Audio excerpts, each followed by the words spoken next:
morning. Thank you for joining us for our morning motivation presented by the FBC Ministerial staff.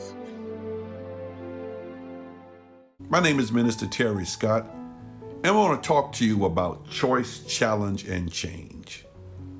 We're living in a fast-paced world with many different choices, which can bring on many challenges that can result in change. Now, change is supposed to be for the good, but all change is not good.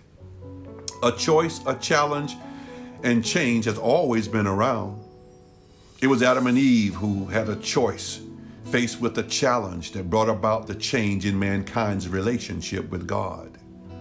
But it was God who had a choice when faced with the challenge of how to deal with us, decided to offer us the opportunity to change.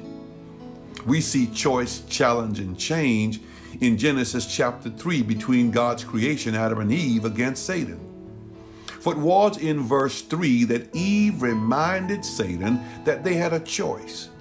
It was in verse 5 that Satan challenged what Eve was told, and it was in verse 7 that they, Adam and Eve, as a result of a choice to accept the challenge, brought about the change. Our choices, when challenged, can bring about change. Adam and Eve made the wrong choice based on a challenge that would change what God originally intended for man. And that's why we have so much trouble in the world today, because they handed down the disease of sin from generation to generation, and that is what is wrong with our world today. But we're thankful that our God also presents us with the opportunity of choice, challenge, and change. When you are born again, you take side with Christ. Many people today have many ideas of what a believer is. They think a believer is someone who prays, or lives by the golden rule, or is sincere, or goes to church, or keeps the 10 Commandments. But even in doing all those things, it's more than that. In a believer, there are 3 things.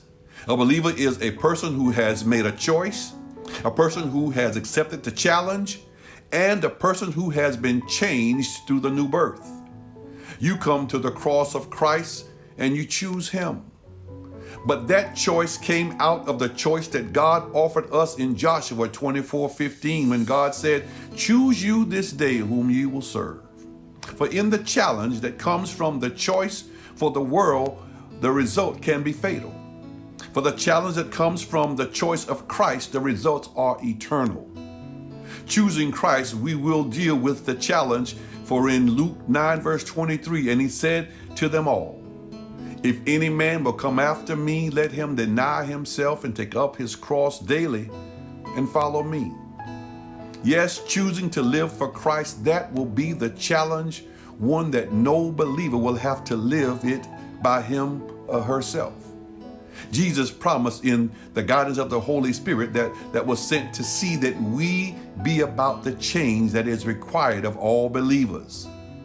That choice will be a challenge, but the change can come because God promised us in John 3:16, "For God so loved the world that He gave His only begotten Son, that whosoever believeth in Him shall not perish, but have everlasting life." What God offers us here makes the choice, challenge, and change worth it. As a believer, if you have made the decision by faith and by faith receive what Jesus said as the truth, you've been given new life, and your life has changed and is still changing this very day. As a believer, you have to make a choice. You have to accept the challenge in order for the change to come, and it will cost you. As a believer, we don't have a choice when it comes to going through, but we can let God lead us during the challenge while we're in it. When we do it this way, it will result in the needed change when we come out. Choice, challenge, change. Do it God's way, and He will show you it's worth it. God bless you, and thank you. Thank you for joining us for another moment of inspiration. It is our prayer that you have been motivated, encouraged, and inspired by today's word.